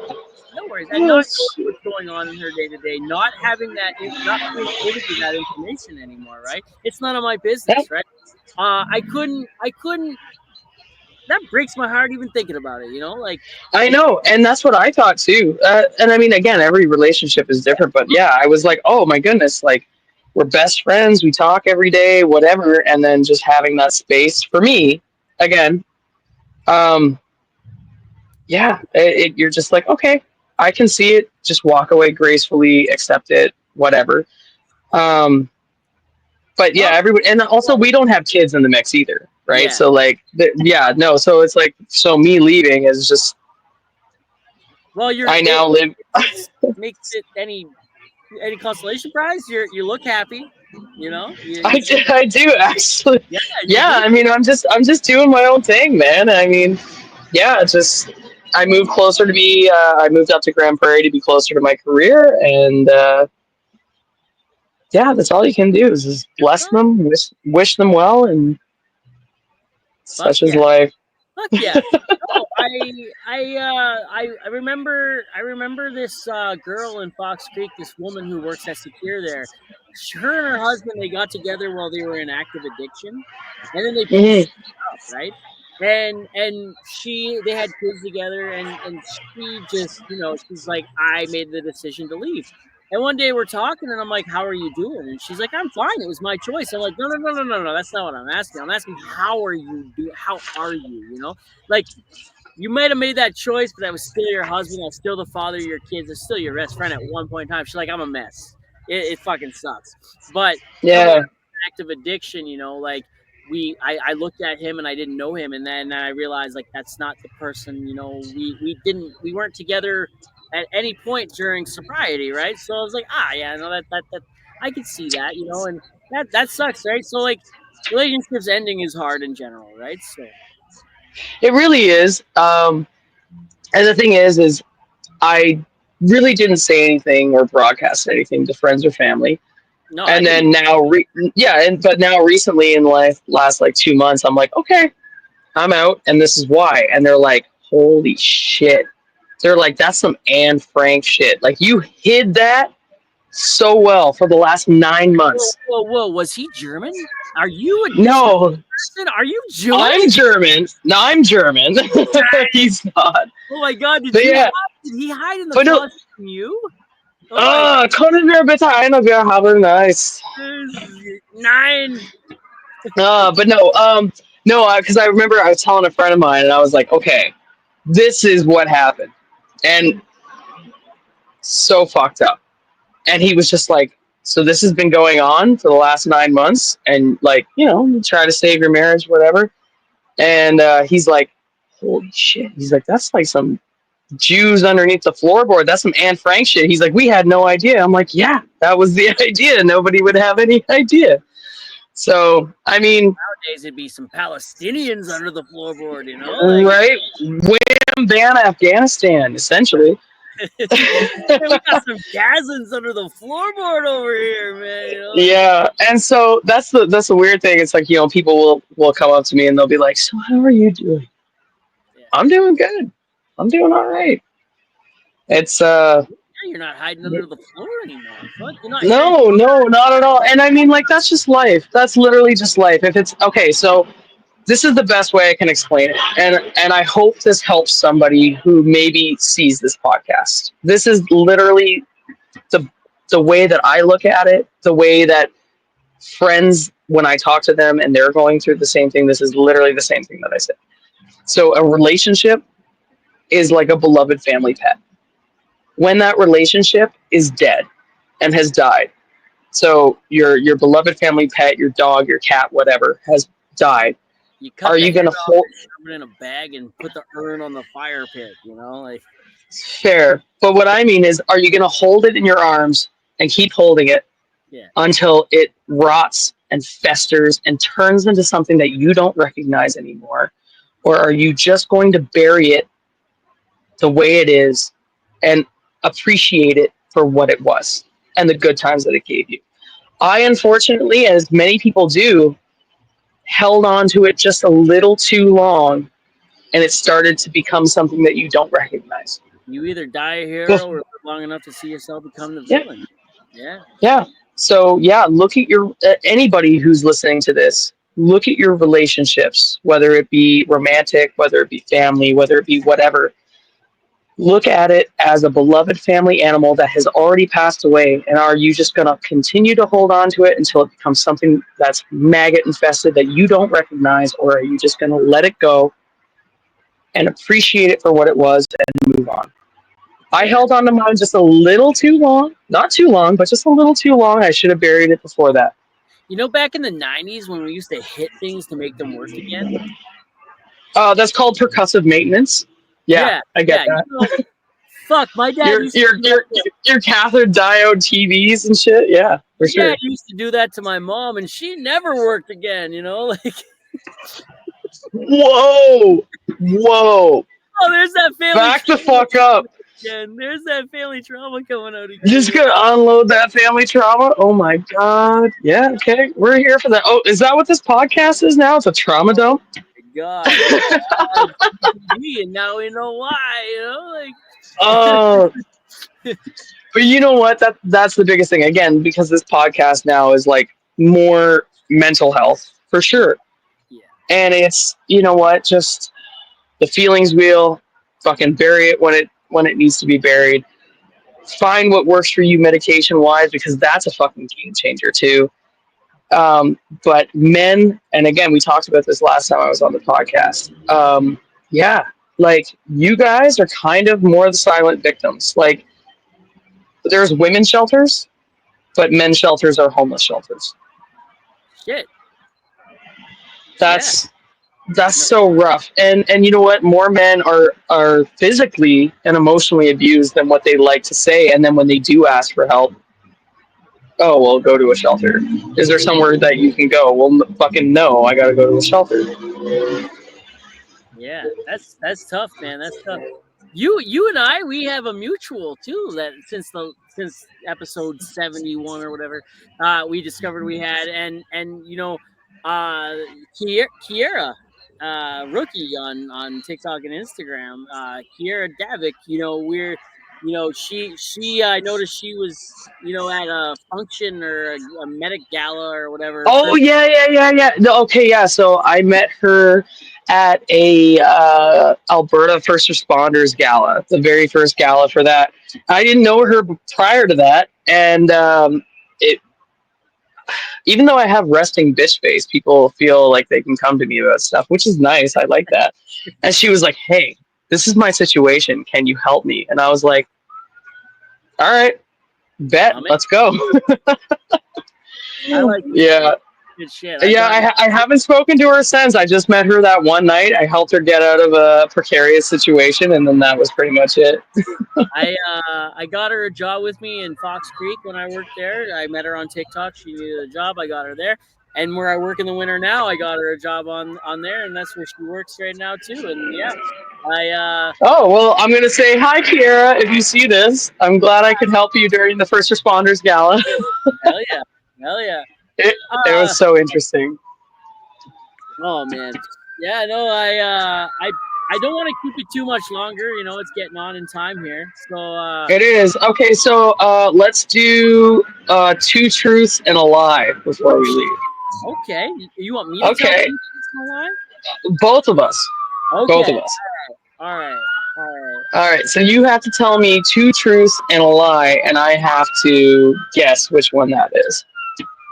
And then I Okay. have to tell you two truths and a lie, and fuck. I wish I was more prepared, but yeah, I'm like I brought it up and had no preparation. Wow, this is good. This is really good. Yeah. Two truths and a lie. Okay. All right. Wow. Right? Yeah. Two Lie. truths and a lie. Okay. Okay.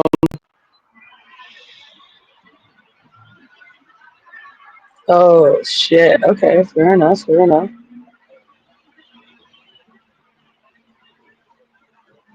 Right? I know it's hard. It's hard to choose. And the one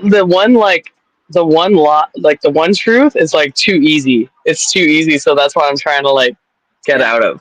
Yeah. Yeah. Uh. Okay. Oh, what would I be? Two truths and a lie. Okay.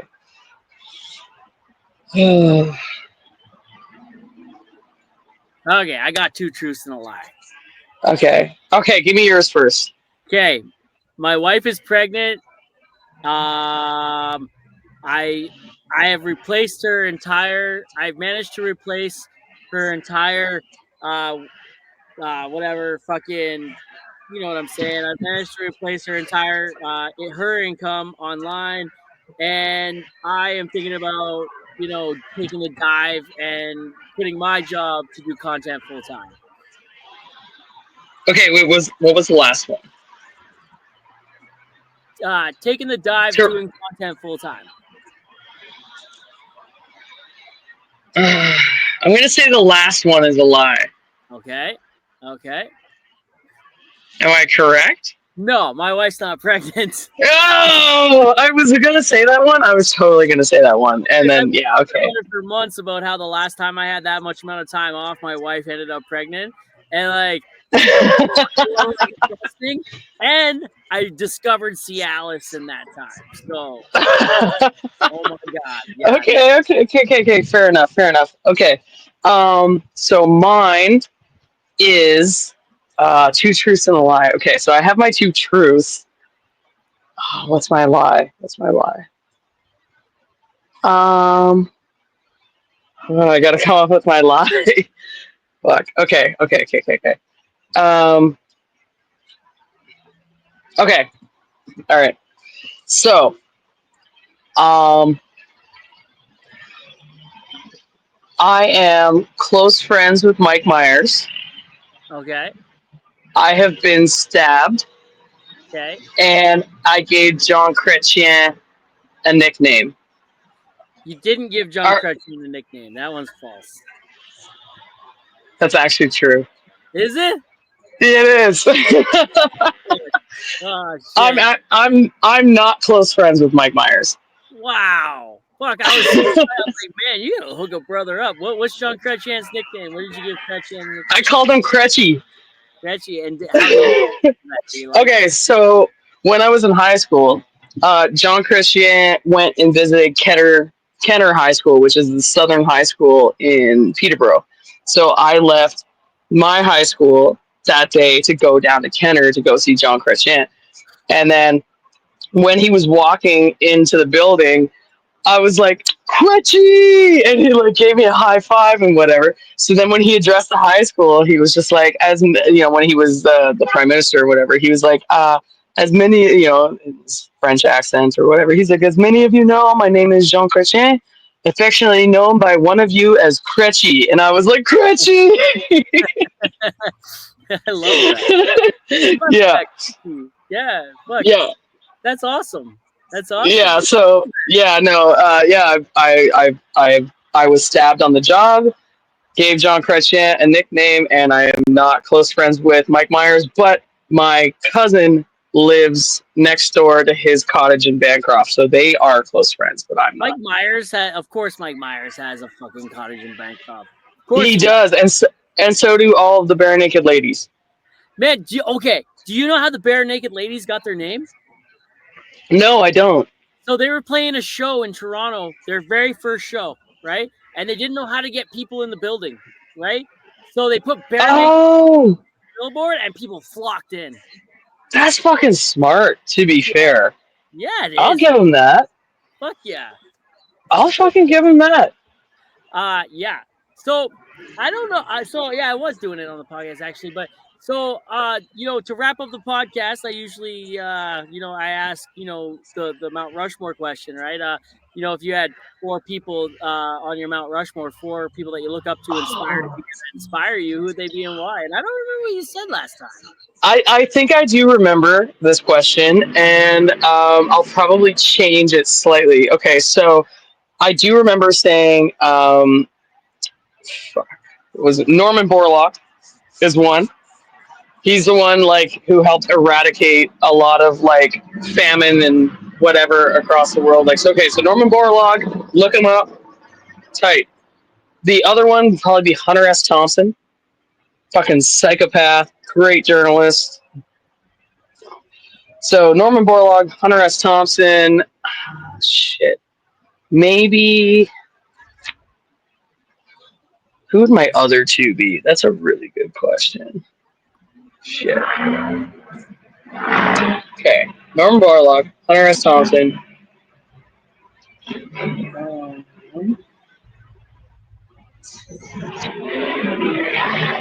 you know what? Let's put like fucking Anthony Bourdain in there. Why not? Bourdain.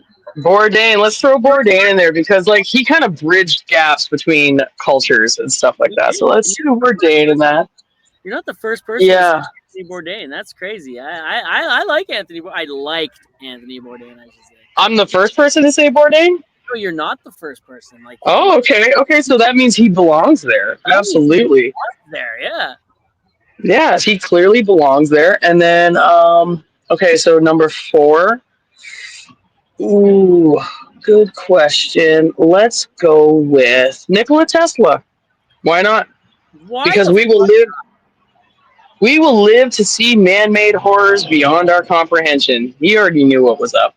and we have Not yet. It'll be worse, my man. as millennials, we've seen many man-made horrors that beyond our comprehension. And yes, it will get worse, but our generation has never seen so much atrocity. You know what I mean? We've never been a part of so much. We're That's the fair. fortune to see a lot of bullshit. I mean, granted, we didn't see World War I or we didn't live through the Cold War, but we do have Y2K. We do have nine But I eleven. mean, the thing is, we also have AI, which is already way beyond where we can go back, and we don't even understand what it's about to fucking AI do. will tell you itself how it plans to take over. You just ask it. AI, man, It's AI. true. Easy. Yeah, My we're on friend, my like friend, who's a very like staunch Christian as well, like he was asking it. yeah, Okay, so like if you're gonna ask ChatGPT questions, it's basically like answer my questions, yes or no, very short, whatever, and then if it's a yeah. situation that yeah, Apple, exactly. And like me and him were like in the rescue truck and we're sitting there and he's reading to me like the shit. I'm like, holy fuck. Okay. I'm like, Yeah, this is some real ass shit.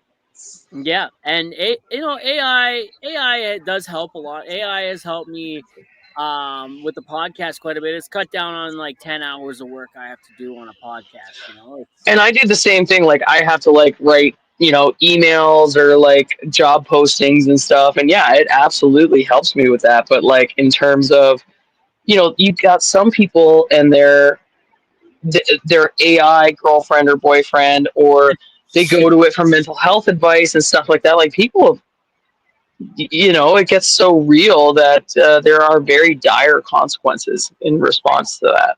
Oh yeah, oh yeah. AI is going to be interesting. I can't remember the name of the guy. He's on Theo Vaughn's podcast. So he created Open Chat AI, and Yeah, he said that his own program is going to replace his job. He's like, man, like he's like, I can't stop it now, and he's like, it's scary, but it's also very, very fun, very interesting, very insightful. But like, I I did can't. see. Um, I saw an article recently, and it was like the 20 most replaceable jobs by AI and the 20 most least replaceable jobs by AI. And the least replaceable jobs, it was paramedic and embalmer. So I'm like, I'm good. yeah, yeah, yeah. I feel you're a bomber too. You did that shit. Yeah. I'm like, I'm a bit of all right, my man. Hell yeah. Absolutely. Hell yeah. No, good for you. You're gonna be making a lot of money in the next few. No, no, not at all. No, I doubt it. I absolutely doubt it. I'm like, it is what it is. But like, yeah, absolutely. At some point, if you do come up to Grand Prairie, we're gonna have to do like a same room podcast or whatever. Yeah. So yes, I was gonna do one. Where was I recently? I hung out with Chris Barber 2 days ago in Swift Currents when I was there. I'm in Medicine Tight. Hat, right? I was in Swift Current 2 days ago. We hung out. We spent like 4 hours. I love that guy. Chris Barber's the shit. Like I haven't had the pleasure, but you know what? Seems like a chill ass dude. you take out the convoy aspect of it, even, and Chris Barber is a badass motherfucker. Okay, like just Fair forget enough. what happened. Chris Barber himself is the shit. Add in the convoy, it's even better. But like, You know uh, what though? The whole convoy thing was happening even before COVID. Like I remember driving in a fucking back truck from Bonnyville, Alberta, to Edmonton, and it was the convoy for pipelines. And our boss literally was just like, "Yeah, take this fucking back truck, go to fucking Edmonton, and be a part of that convoy." And we actually ended up on the news. that's They're like, badass. we're driving by. It says Ripon Edge Hydrovac, and I'm out the fucking window, and I'm like, "Lay that pipe, Yeah, lay the pipe. lay that pipe, man." Oh fuck, Fucking bit of all right. Leanna, I love I love chatting with you. You're one of my favorite fucking people on the internet and maybe even real life. But like you're like one of my I'm not even really on the internet. I just pop up from time to time. yeah, exactly. Yeah. You're one of my favorite people, to have a conversation with. And I can't wait till we can do it in person. Absolutely. Actually, there's been a few times that like you were hanging out at West Edmonton Mall, and I'm like, I should pop in and find that motherfucker and like just actually meet in person. Well, the thing about But me, I check into places and post about being at places after I've already. after Yeah. after you leave, I totally get that. Absolutely. Like I'll be somewhere and then like an hour later I'll be like, hey, I'm here. That's just because shit issues That's happen. just being safe. Yeah, That's just being safe. That's being smart. I get it. Like especially like you're a content creator, so people can get a little weird. they definitely can. I'm sure you had no. Okay, okay. So tell me a story real quick. I'm sure people like DM you or message you or whatever without telling too many details. What's the fucking weirdest? Because again, you're a content creator. People see your shit. What's the weirdest like interaction that you've had? You didn't hear about the gay guy? No, Buddy, oh my god. Buddy messages me. buddy. Oh my god. Okay, go. Okay, so Buddy messages me and is like, hey, he's like, do you have an OF account? And I'm like, no, I don't. That's a cash only venture. You know what I mean? Like if I'm gonna do that, No shit. I'll give you $100 for some private content. And I'm like, you add a zero to that, and I'm fucking in, right? Buddy's like, So he wanted some private content from you. yeah, yes. Okay. Okay. And I'm like, you add a zero into there, and I'm in. He's like, that's a bit pricey, but okay, I'll give you $1,000. Give me some private. And he gave me the parameters that he wanted. He wanted my dick out with my coveralls on. He wanted, right? And he Oh wanted my. jerking off in a porta potty, jerking off in a back truck. And I'm like, bro doesn't understand my willingness to jerk off in a porta potty. I'll do that shit for free, like I don't need. Don't they all? They all fucking do I've it. done it. I've literally done it. Nature's called, and I've done it. Right. So like, hey, you gotta do Yep. what you do, right? So fucking, I give Holy this guy. fuck. I go above and beyond for this guy. I got my tablet out, and I like had his picture. Oh, on you actually did it? Oh yeah. So like I had a picture of him on my tablet, my phone behind me, and I'm like, it was weird. I kept going soft. I had to look at pictures of my wife the entire time, and like I'm like I moaned his name a little bit, and then like No, you fucking didn't. Oh my god, you fucking didn't. so, like I put the tablet down. This is about the and I did it on his picture, right? I like and oh he fucking loved that. The guy paid me a $400 tip to boot, right? Like Okay, so you got like $1,400. yeah, for that. So it was like a minute and a half long. The whole time I was trying to convince my wife to talk me out of it, and she's talking me into it, right? She's like, yeah, Because she's like, oh my god. She's like, yeah, we need the money. Like, what? yeah. Oh my I god. literally bought my wife a new dishwasher with this money. My dick paid for our dishwasher.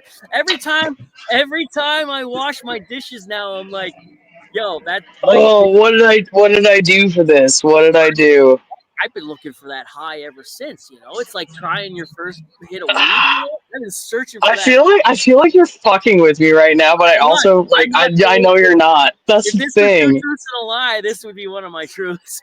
Holy shit, eh? Okay, no, fair enough. And you know what? Yeah, that's one thing I can say is like I've never done like OnlyFans or like had anybody pay. And it's not that they haven't asked. I'm just like, nah. Yeah. Yeah. Oh my god, man! Like, fuck. The internet's been a wild ride, and one day. Well, once you become a content creator, like that kind of like opens the doors a little bit.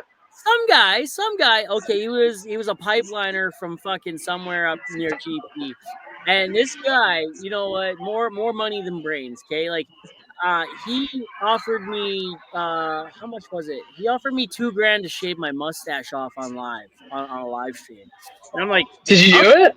yeah, I'm a Yeah, live. fucking right, I would, man. Mustache will be back. Nobody recognized me for like a week, right? I'm like, oh my god, this is the worst fucking decision ever, right?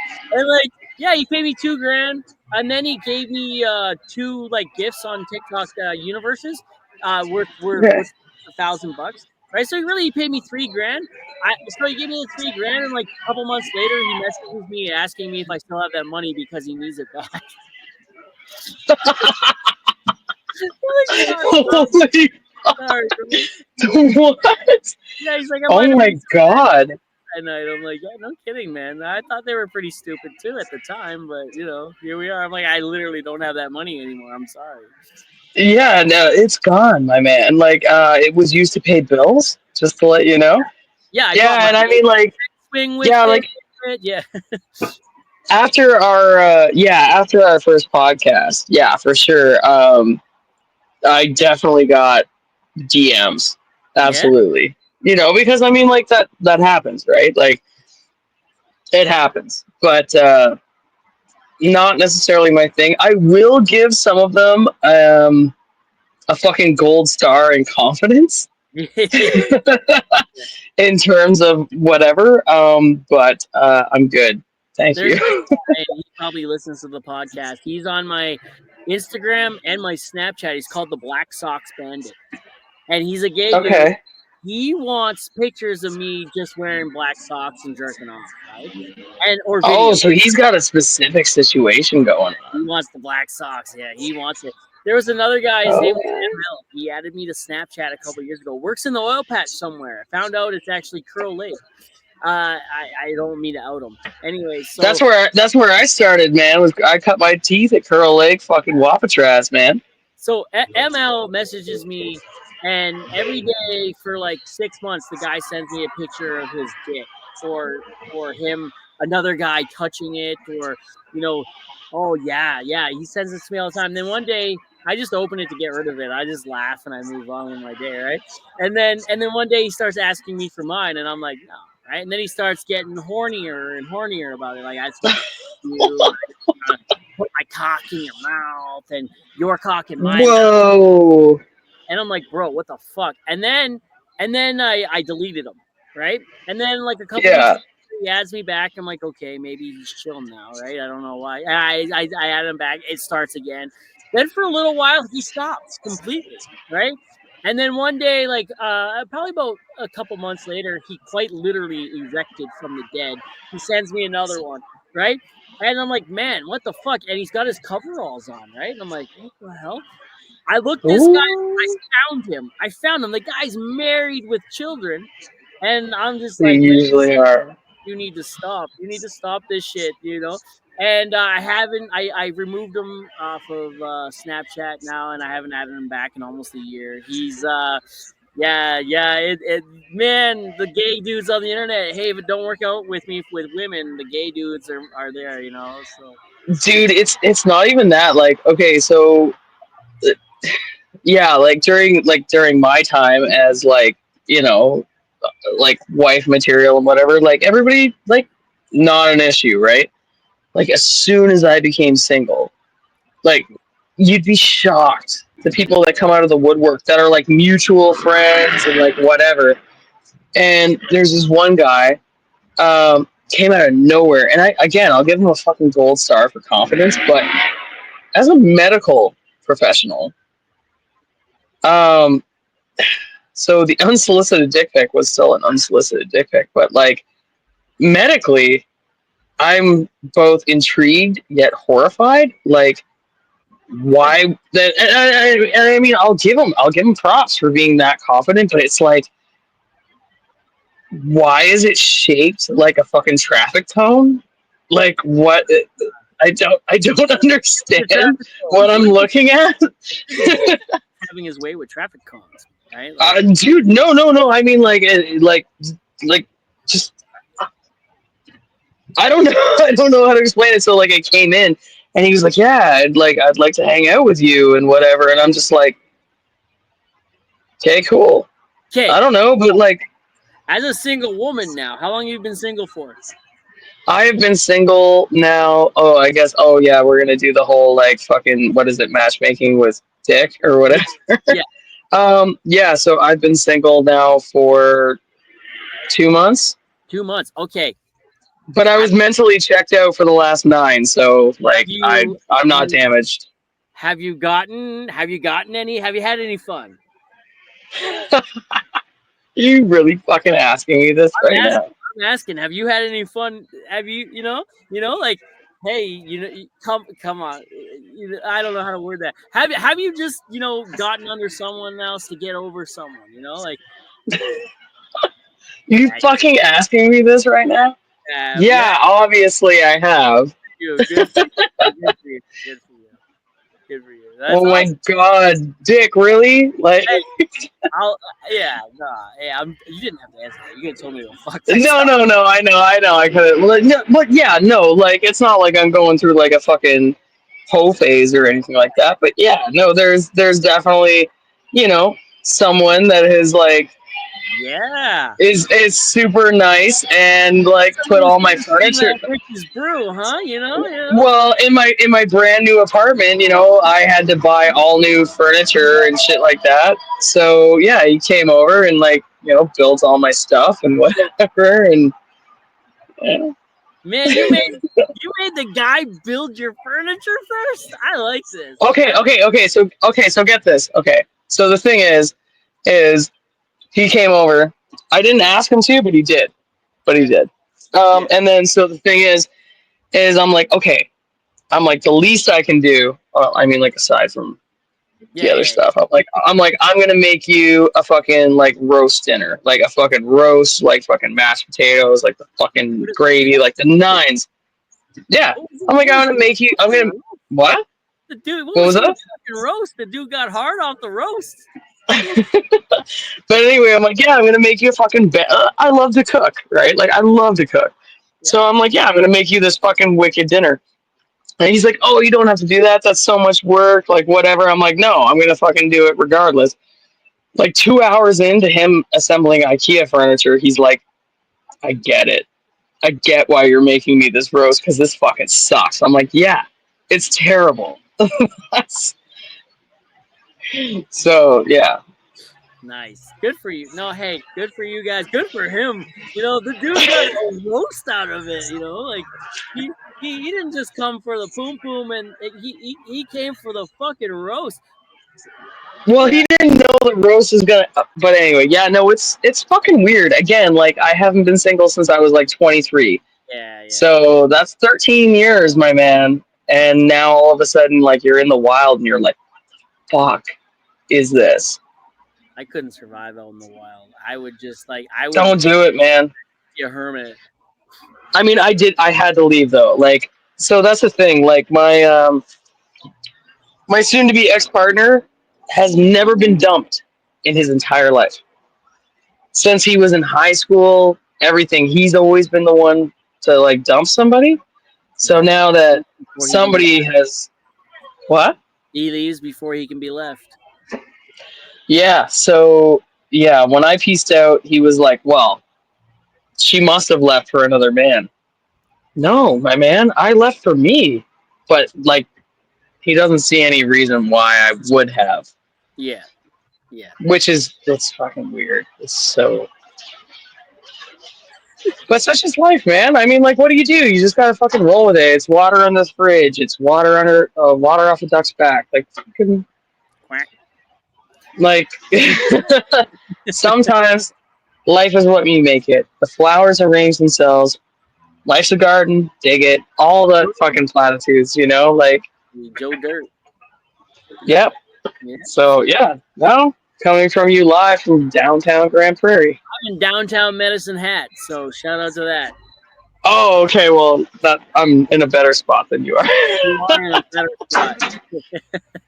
At least it's not like Minster. Fuck. Yeah, at least it's not Fox Creek. So, Oh yeah, that's true. That's true. I get Leanna, that. Leanna, this has been fun. Thanks for coming on again. Like we're gonna do it again. We gotta do it again. Maybe not in We are. we can't do it in 70 though. We gotta do it way sooner. Oh, I'm down with it. Like I kind of feel like in a weird way, I'm just gonna be like one of your weird ass regulars. Fuck yeah. Fuck yeah. Fuck yeah. Yeah, no, like there has to be like a time where it's like, okay, I don't know, like fucking, I don't know, smoke weed and then just do a podcast or whatever. You would be the first person to get absolutely trashed and then come on the podcast. So Yeah, see, I haven't so much, but like that's the thing though. It's like, okay, so like two lies and a truth, like that works out, but it's like we gotta challenge each other, as it were. oh, we will. We will. Fucking right, we will. I like it. All right, Leanna, you go do your thing. I'm gonna go call my wife and then go to bed and get ready for Yeah, work. man. AM. I I'm guess. gonna go.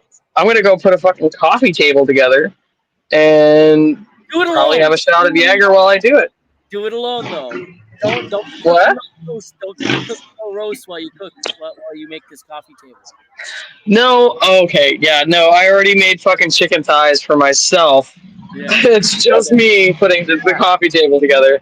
Hey, if you want, Like, I know someone that can I'm come help you. He's in GP. man. I'm not out here like fucking tricking men to fucking put furniture together. But like, That sounded so bad. That sounded so it bad. kind of did. It kind of did. But you know what? In all honesty, though, like, yeah, if you want to do the whole like, I'll download, what is it, TikTok? Yeah. Okay, yeah. So I'll download TikTok. We can do the whole matchmaking with dick kind of thing. Fucking right we will. I'm here for it. Fucking right we will. Oh man, it's gonna be a fucking, not a train wreck. What's the word for it? It's gonna be a circus, I think. Shit show. Yeah, probably. Probably. Absolutely. All right. All right. Well, Leanna? you keep on keeping on, and I'm very happy to be back on, and yeah. All right. You stay frosty and keep on keeping on. I should have grabbed a drink. Fuck. Yeah, I told you to at the very beginning. What, an hour and 45 minutes ago? Yeah, you sure did. That's right. on you. Well, you go enjoy yourself a beer, and This might be too late for that now. But yeah, you have a good night. love, peace, and grease. Love, laugh, toaster bath. All right.